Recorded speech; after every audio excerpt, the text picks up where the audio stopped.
अच्छा, और अब चलते हैं दूसरे नंबर पर। दूसरी शैक्षिक संस्था है अपने इसमें आरएसटीवी। हाँ जी, कोई क्रम थोड़ी है, पैसा पढ़ लो आरएसएस आरएसओएस लो भैया, ये लो मुझे क्या इसको बता देंगे, लिख लो तो। कोई क्रम थोड़ी था इन चीजों का भी, सर ये पहले पढ़ा दो, ये बाद में पढ़ा दो। अच्छा ठीक है, लिख लीजिए। देखिए माध्यमिक शिक्षा बोर्ड के बाद आया तो पाठ्यपुस्तक मंडली था, ये तो बहुत बाद में आया था 5 में। अरे उससे कोई फर्क नहीं पड़ता इन चीजों, सब सेपरेट है, लिख लो आप इसको। छोटा सा टॉपिक है आरएसओएस, पूरा नाम लिख लो, राजस्थान स्टेट ओपन स्कूल।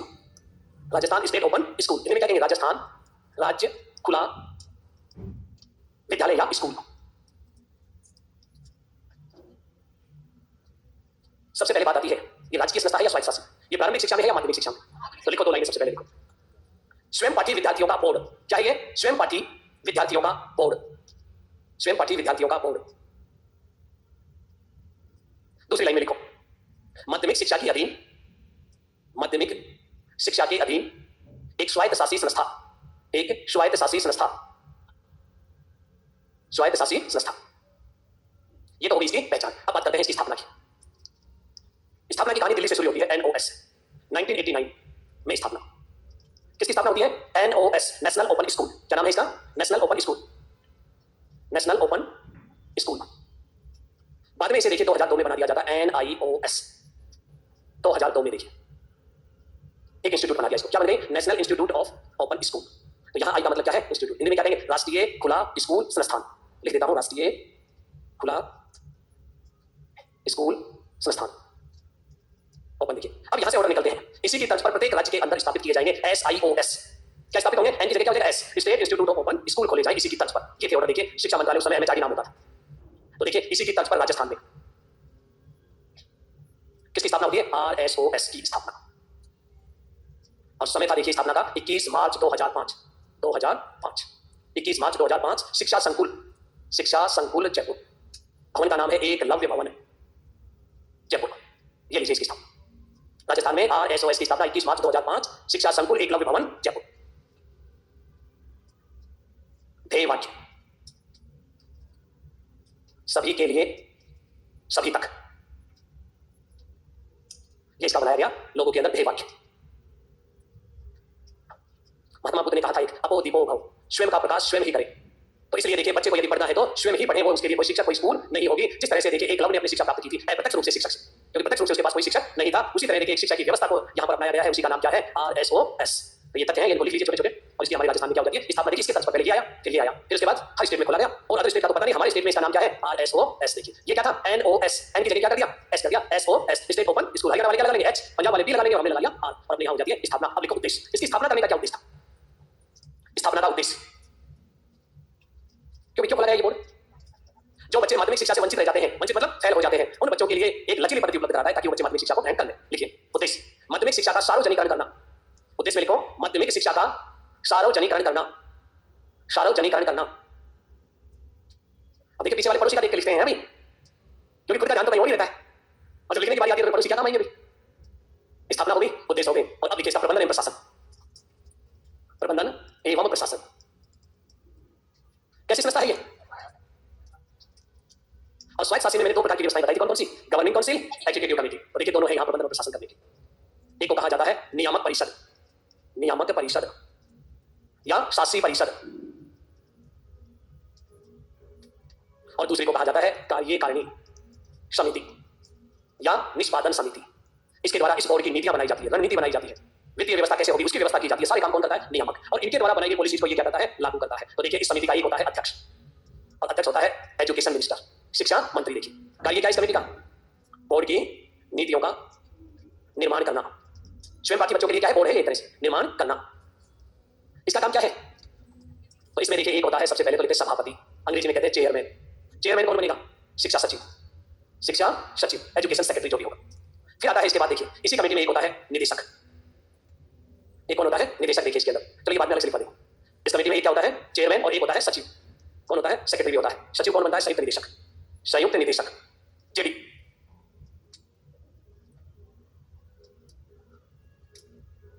काम क्या है? नीतियों को क्रियान्वित करना।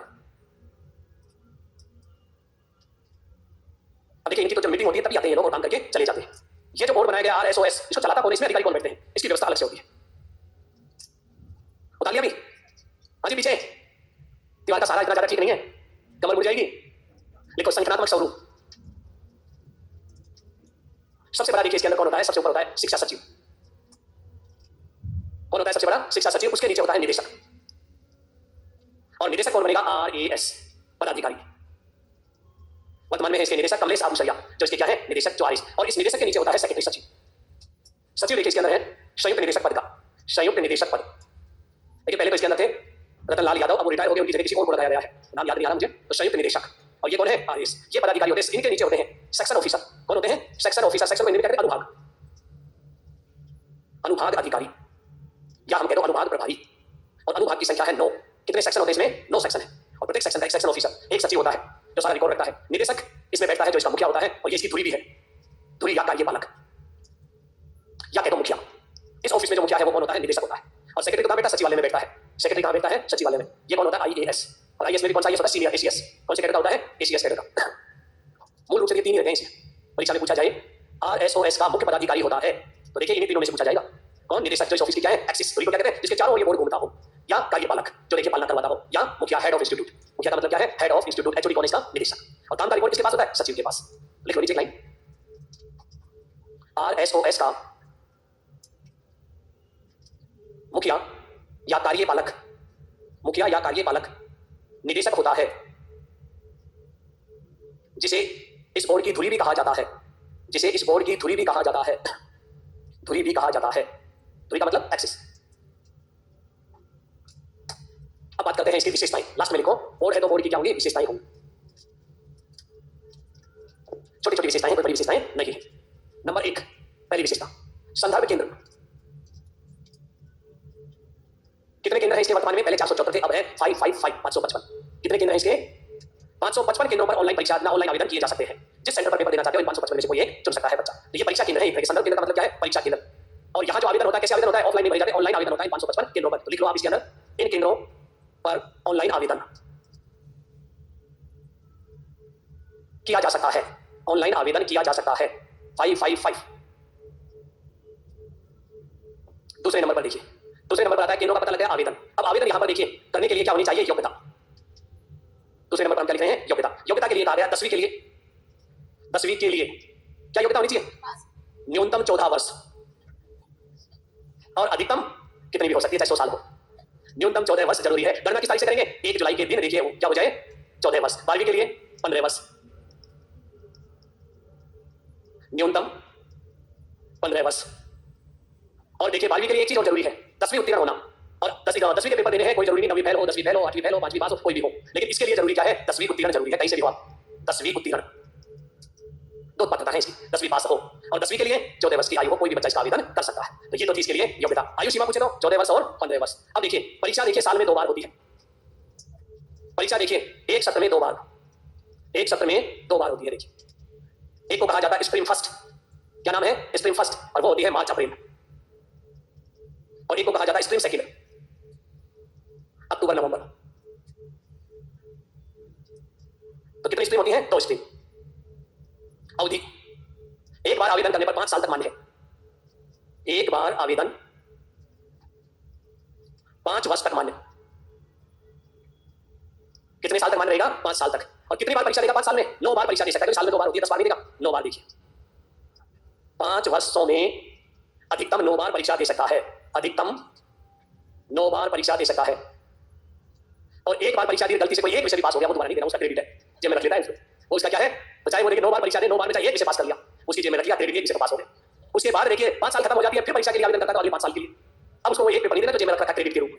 तो वो भी मैं बता देता हूं, विषय। बस मूल उद्देश्य यही था, पास कराना कैसे भी करके 10वीं और 12वीं। देखिए विषय है 10वीं में 17 विषय, 17 विषय,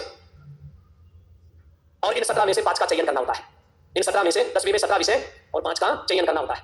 चयन करना 17 में से कोई 5 चुन लो, अंग्रेजी नहीं पढ़ी तो मत छोड़ दो, गणित नहीं पढ़ी छोड़ दो, कोई और विषय चुनो। उसके बाद 12वीं में 21 विषय है, और यहां भी कितने चुने हैं, 5 का चयन। और एक विषय पास हो गया तो अगली बार वो विषय नहीं देना है, वो उसका क्या है, क्रेडिट अपनी जेब में रख लो। जितने पास हो जाए उतने रखते चलो, जो बाकी बचे वो देते चलो। तो वो क्या कहलाता है, क्रेडिट, TOC, TOC। अच्छा एक चीज और है यहाँ, विषय की बात आई, अधिकतम 7 विषय चुन सकता है, न्यूनतम 5। 7 तो कौन चुनेगा यहाँ, आइए वही बच्चे पास हो जाए जो पास देखिए 5 में वही काफी है, लेकिन फिर भी हम लिख लेते हैं नोट लगा के, अधिकतम 7 विषयों का चयन कर सकता है, अधिकतम 7 विषयों का चयन कर सकता है। कितने विषयों का चयन कर सकता है? 7 विषय का। और देखिए टाइम हो गया, देखो कितने बदमाश है, पढ़ाई के साथ 2 लाइन मेरे लिखवा दो और मुझे कह रहे हैं साहब टाइम हो गया, ठीक है पढ़ ली। देखिए भूख जब तक नहीं पैदा होगी ना, आप जीवन में कभी सफल नहीं हो सकते। लाइफ में याद रखना इस चीज को, और हमेशा देखिए भूख होनी चाहिए, जब कोई चीज पढ़ने लगो ना घर पर भी उसे पूरी करके उठना चाहिए। नहीं खाना आगे पीछे छोड़ो, पहले खाना खाएंगे, पहले पेट पूजा फिर काम दूजा।